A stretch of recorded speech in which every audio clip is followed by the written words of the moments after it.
जो भावों की बात करता है,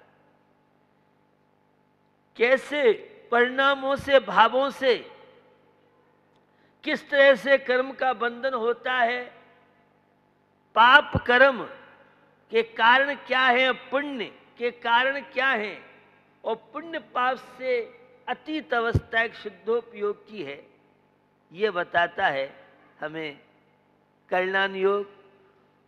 और धवला आदि अनेकों ग्रंथ हैं जो गौमठ सार, कर्म कांड, जीव कांड, त्रिलोक सार, त्रिलोक परिणति आदि ये सामान्य रूप से कल्याण योग के ग्रंथ माने जाते हैं। और उस आध्यात्मिकता की पराकाष्ठा प्राप्त कराने में द्रव्यान योग माध्यम बनता है, समय सार है, प्रवचन सार है, जो आत्म तत्व की महिमा, समय सार कैसे आप बन सकते हैं, ये 4 अनुयोग हैं। चारों ही अनुयोग मोक्ष के कारण, और जो 4 अनुयोग में से एक अनुयोग की भी उपेक्षा करता है वह कभी स्वचतुष्टयों को प्राप्त नहीं कर सकता है, अध्यात्म यात्रा नहीं कर सकता है, वह संसार के बंधनों से मुक्त नहीं हो सकता है। इस चरणानुयोग के ग्रंथ में सम्यक दर्शन की बात चल रही है, और सम्यक दर्शन में भी 8 अंग बड़े महत्वपूर्ण हैं। जहां सम्यक दर्शन की विशुद्धि में कारण बनते हैं, वहीं ये 8 अंग हमारे लौकिक जीवन को भी खुशहाल बनाने में निमित्त बन सकते हैं, परिणामों को निर्मल आत्मशक्ति के जगाने में ये कारण बनते हैं। तो उन 8 अंगों में कल स्थितिकरण अंग की चर्चा की थी। कोई भी नैतिक और मानवीय मूल्यों से, सद आचरण से विमुख हो, या कर्म के उदय में किसी धर्मात्मा के कोई नियम आदि टूट जाए, या स्वयं का मन धर्म से डमाडोल हो, तो अपने आप को धर्म में लगाना, जीवन में कभी ईमानदारी से विमुख नहीं होना। बेईमानी, छल कपट, धोखाधड़ी ये लंबे समय तक नहीं चलता है। इसलिए जीवन में ईमानदारी हो, प्रामाणिकता हो, जो हमारे भावों को निर्मल बनाने में माध्यम कारण बनते हैं।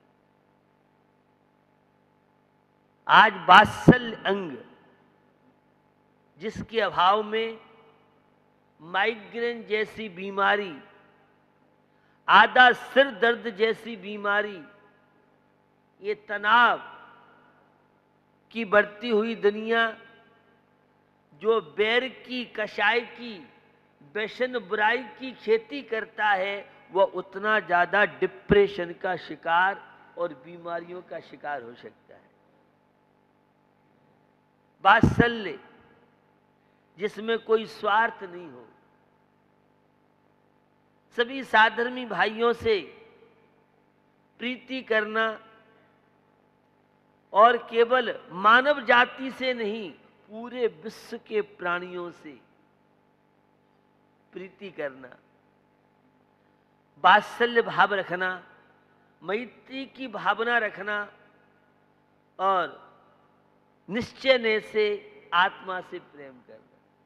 हम तो जड़ द्रव्यों से प्रेम करते हैं, हम तो दूसरों से प्रेम करते हैं, लेकिन भैया आत्मा की महिमा को समझो।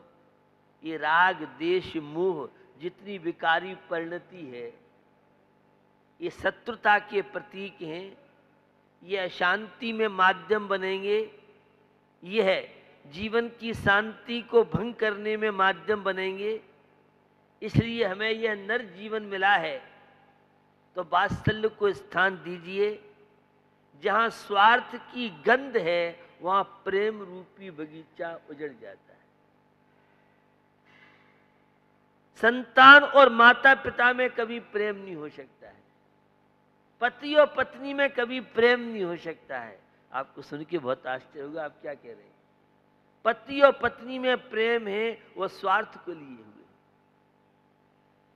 संतान और माता पिता में प्रेम है, वहां कोई अपेक्षा है, लेकिन वात्सल्य, मैत्री की भावना, पूरे विश्व के प्राणियों के प्रति सद्भावना होना,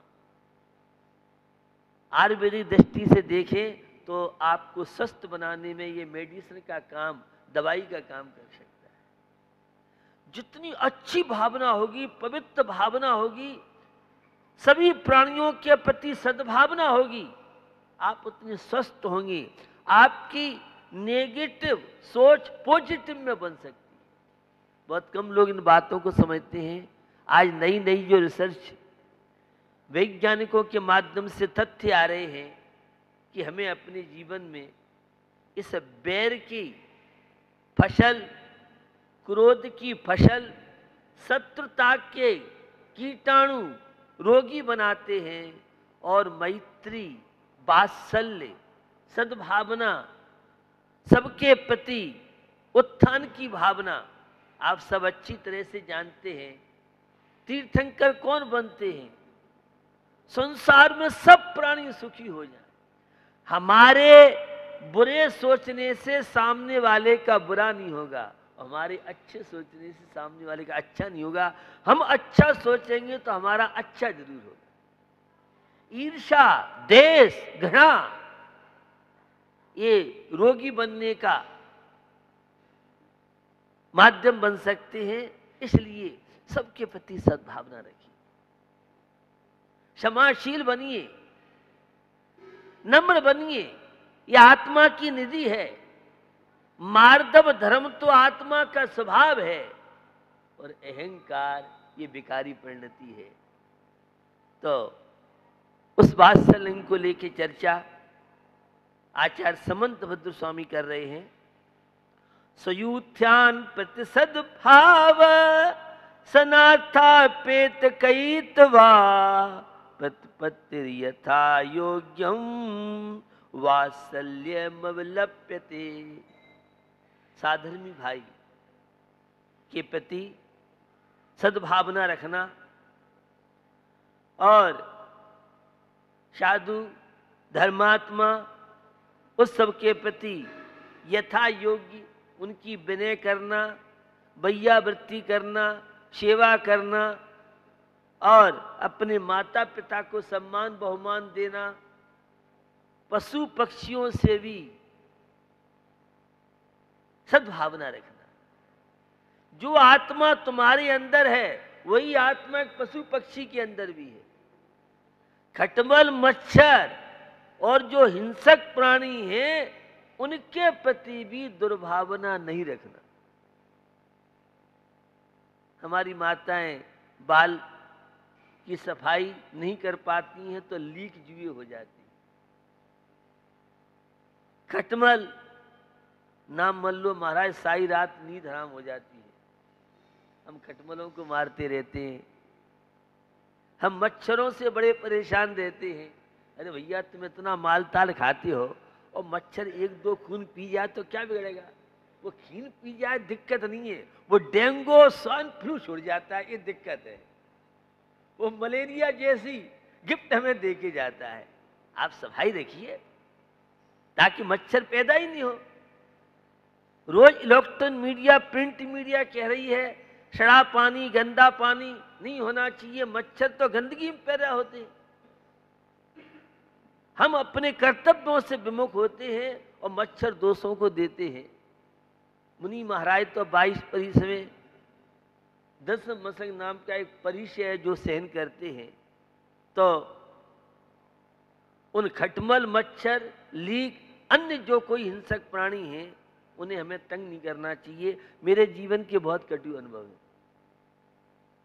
और मैं काफी जंगलों में रहा हूं।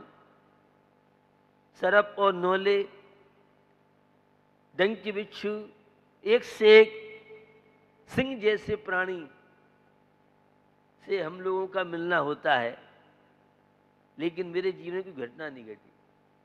कई बार सरप मेरे ऊपर से निकल गया, चढ़ भी गया, लेकिन कोई भी विषैला प्राणी आपको तंग नहीं कर सकता है। जिनका जिनके साथ बैर विरोध होता है उन्हीं को तंग करते। एक बात। दूसरी बात, वह कहीं दबता है या कोई वो अपने आप को असुरक्षित समझता है, तब कहीं वह वार करता है। कितने भी क्रूर से क्रूर प्राणी हो, आप पवित्र भावनाएं अगर रखते हैं तो कुछ नहीं बिगाड़ सकता है। एक चंद्री का प्रसंग आता है। मैं खंडार जी में रहता था, बहुत पुरानी बात है, क्षुल्लक अवस्था की बात है, और उस बात को 35-40 वर्ष लगभग हो गए होंगे। तो जंगल था, पूरा शमशान घाट है, करीब चंदेरी से 1-2 किलोमीटर है, पूरा कब्रिस्तान है। वहाँ बहुत प्राचीन अपनी मूर्तियां हैं। उपेक्षित था, 2 गुफाएं बनी थी मैं वहाँ। तो एक दिन माली भैया शाम को आते थे, कुछ और भी लोग आते थे। जब लौट के लालटेन जला के वो लौट रहा था तो उसे एकदम शेर दिखा, और एक घाटी है वहाँ पर, वहाँ उसने सिंह ने दहाड़ मारी होगी। तो लकड़ी वाला कोई था, मजूर आदमी, वे भागते भागते आए मेरे पास, और मैं उस समय शायद सामय कर रहा था। वे बहुत घबराए हुए थे। उन्हें सोचा कि महाराज के पास बैठ, जो होना होगा सो होगा। वो शेर आया, पास में तालाब था, पानी पी के बेचारा चुपचाप चला गया। उसने किसी को कोई परेशान नहीं किया। तो मैं ये बताना चाह रहा हूं, कोई भी व्यक्ति, कोई भी प्राणी अपने हाथ से बाहर नहीं करता है। जब आप उसे सताएंगे, तंग करेंगे, या आपका पूर्व भव का बैर हो, तो कभी भी हमें सर्प को मारना नहीं चाहिए। कोई भी इस तरह का हिंसक प्राणी है, काली खोपड़ी वाले से सबको डर लगता है।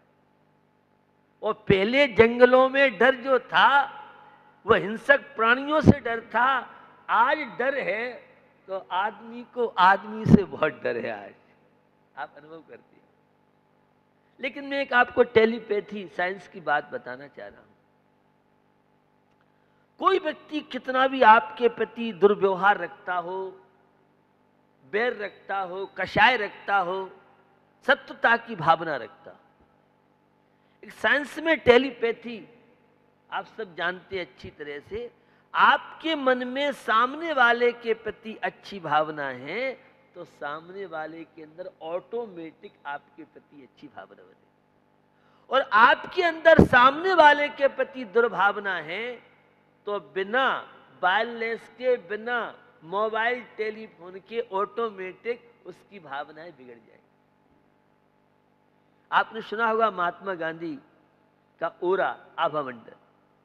कोई क्रूर से क्रूर व्यक्ति जाता था उनके विरोध में, तो उस आभा मंडल का ऐसा प्रभाव पड़ता था कि वहां जाके वह सब गाली गलौज और दुर्भावना भूल जाता था।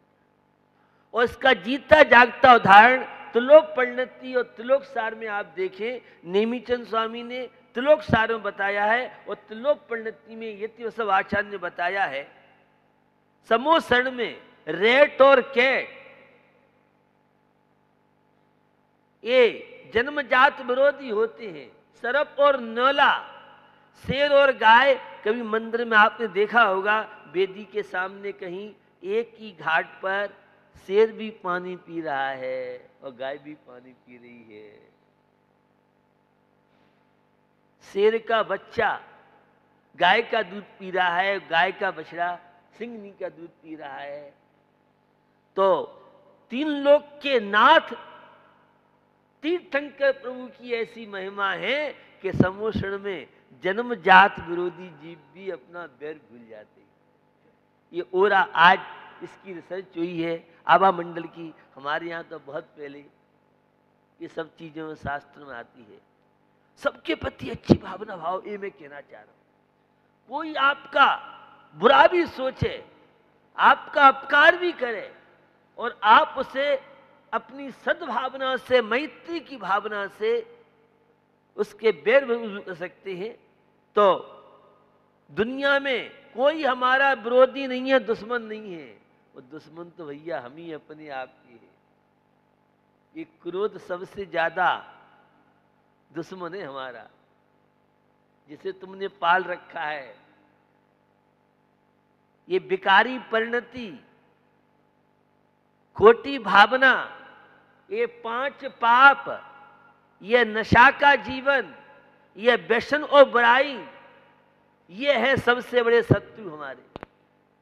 तेरे शत्रु तेरे अंदर बैठे हुए हैं और तेरा मित्र तेरे अंदर बैठा हुआ है। हमें यह जीवन मिला है सबके प्रति सद्भावना और गाय और बछड़े जैसी प्रीति। मैंने अभी आपसे कहा था पति पत्नी में प्रेम है, वासना को लेके प्रेम है। जिसमें स्वार्थ की गंध है वहां प्रेम ही नहीं हो सकता है। प्रेम जो होता है जहां कोई स्वार्थ नहीं, एक दूसरे के प्रति सद्भावना, समर्पण की भावना जो होती है, तो संसार में सब प्राणियों के प्रति अच्छी भावना भाव, वह गाथा आप सबने सुनी होगी। खम्मा में सब जीवाणा सभ्य जीवा खमंत में मेत्ती में सब भूदेशो बैरम मज्जम न कीर्णवी। मैं सब प्राणियों से प्रेम करता हूं, सब प्राणी मुझसे प्रेम करें, मेरा किसी से बैर विरोध नहीं है। शाम को या सुबह 2-4 मिनट जिनसे आपकी बोलचाल बंद है, जिनसे आपका बैर है, विरोध है, हे भगवान सद्बुद्धि उसको भी दें और मेरे मन में उसके प्रति बैर के परिणाम, खोटे परिणाम नहीं आए। अरे मित्र से तो सब प्रेम करते हैं, अपनों से तो सब प्रेम करते हैं, दुश्मनों से, विरोधियों से प्रेम करके देखिए और फिर जीवन की नेगेटिव ऊर्जा कैसे पॉजिटिव में बनती है, आपको आत्मिक शक्ति कैसे मिलती है, आपकी रोग निरोध की क्षमता इस मैत्री की फसल से, वात्सल्य की फसल से। विष्णु कुमार मुनि महाराज की कहानी आप सबने सुनी होगी। 7 सैकड़ा मुनिवर जान रक्षा करी विष्णु भगवान। रक्षाबंधन में बहुत ऐसे बादशाह हुए, उस रानी ने राखी भेजी और बादशाह ने उसकी रानी की सुरक्षा की। तो मैत्री भाव, सबके प्रति सद्भावना। संसार में कोई हमारा दुश्मन है ही नहीं। भाग्य तो देखिए जीवन का आनंद क्या आता है। खूब आपने बैर विरोध, पश्चात की भावना, बदले की भावना तो जीवन में बहुत रही। एक बार तो विष्णु कुमार मुनिराज इसमें प्रसिद्ध हुए हैं और छैडालाकार ने गाय बछड़े का दृष्टांत इसलिए दिया है कि मां बेटी में स्वार्थ हो सकता है, पति पत्नी में स्वार्थ हो सकता है, पिता पुत्र में स्वार्थ हो सकता है, भाई भाई के प्रेम में स्वार्थ हो सकता है, लेकिन गाय कोई अपेक्षा नहीं है। ये बछड़ा बड़ा हो जाएगा तो हमें ताती ताती नरम नरम गरम गरम खिलाएगा, ये बछड़े को अपेक्षा, वो गाय को अपेक्षा नहीं। ऐसे ही गाय और बछड़े की तरह सबके प्रति सद्भाव। कोई आपका विरोधी है ही नहीं। आपका अशुभ कर्म आपके मन में यह उलझन पैदा करता है, लेकिन अशुभ कर्म की ताकत नहीं है। हम पवित्र भावना भाएं तो सामने वाले के पश्चात की भावना, बैर की भावना को हम दूर कर सकते हैं